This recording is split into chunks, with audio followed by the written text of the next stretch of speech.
Hey, it's Krista Kenner, Coldwell Banker Bain in Bellingham, Washington, and I'm here today because I wanted to share a little bit about what the market has been like in the first few weeks of 2019, specifically in Bellingham.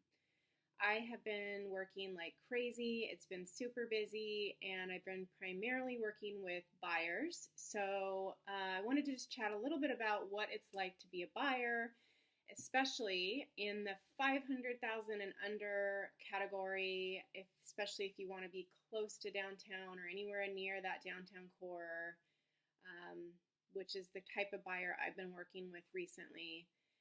You might be feeling a little hectic or frantic or discouraged because it feels like it hasn't changed a whole lot in that category since last year.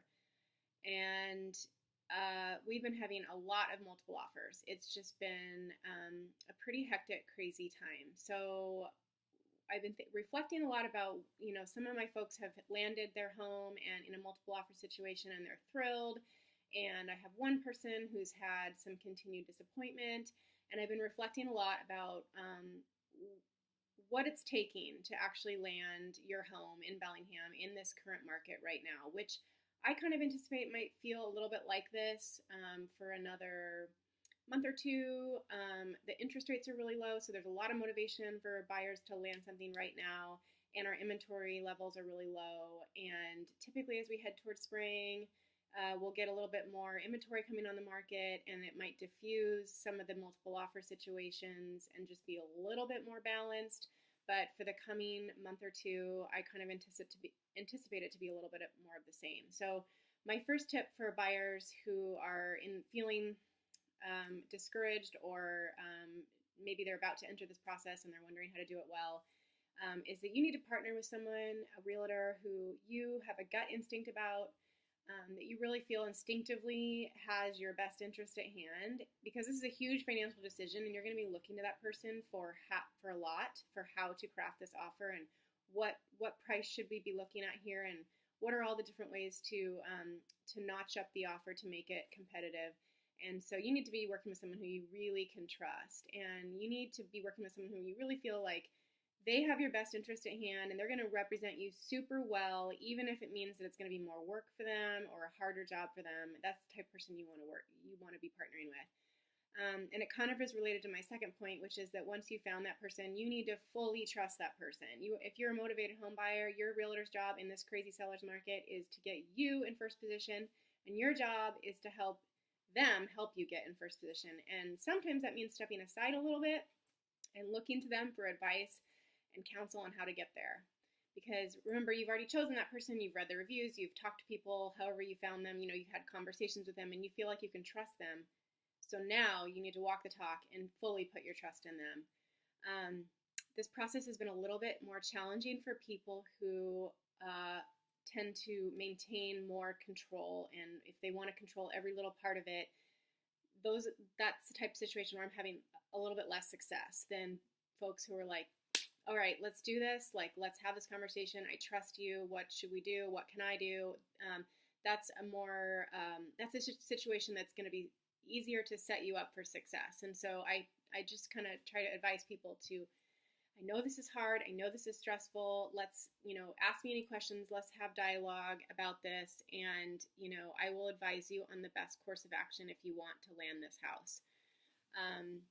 So number 3, know your limits on a property before you go in and offer on it. Know your threshold. And that might seem like a super obvious statement, but it's more important than ever in a multiple offer situation. Your realtor should be pulling comps for you before you offer, so that you can look at what the market is doing, what similar houses are selling for in that neighborhood. Because it's easy to get into this hopeful, frenzied, nervous, emotional state during this time, but you need to have some real numbers backing up your decision making on price. So look at, what are similar properties selling for, and look at, the house down the street that just went live and pended right away. Do we know if there were multiple offers? Those are the kinds of things you want to be finding out, because most people have to have a threshold on their price, and you don't want to lose your mind in this process or go way crazy over. Most people, I advise not to do that. So let's not make this purely an emotional decision or one based on esoteric information about what you think the value of the home is. Let's try to find out what the market value of this home is. Number 4, I want to talk about energy level for a minute. It's possible that you're out there and you're feeling kind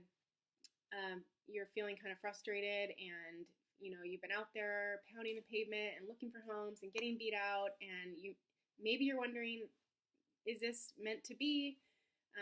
Is this going to happen? And I understand where you're coming from if that's your feeling, but my sort of first response is it might not happen if that's your attitude. And I hate to say it, but you can't feel sorry for yourself right now. You need to just keep your motivation level and your optimism up. That is probably one of the most important things if you want to land a home in the downtown core under $500,000. Have a good attitude, have a positive attitude. You can't feel sorry for yourself right now.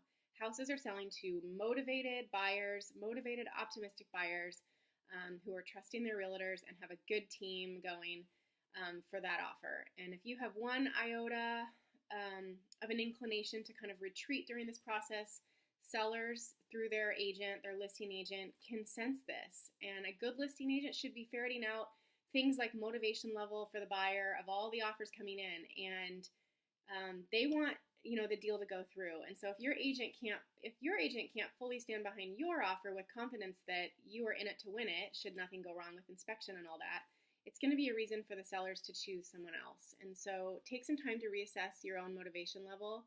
Do you really want this now? Or do you want to wait? Maybe waiting is the best strategy for you. We can't promise that it's going to get better in spring, but when you look at historical trends, usually we get more inventory as late spring comes, and it does tend to diffuse the frenzy a little bit. And so, but then you're balancing against interest rates, which might be rising. But maybe the best decision for you is to wait a little bit. So take some time and figure that out. And if you really want this right now and you're not having success and you're out there putting in offers and you're not winning, take a step back and ask your realtor what you can do collectively. What can you be doing differently? What are things besides price that you can change about your offers? Do you need to reassess who your lender is? Does your lender have the most, your lender's name have the most credibility in this market? Do you need to start thinking about doing pre-inspections?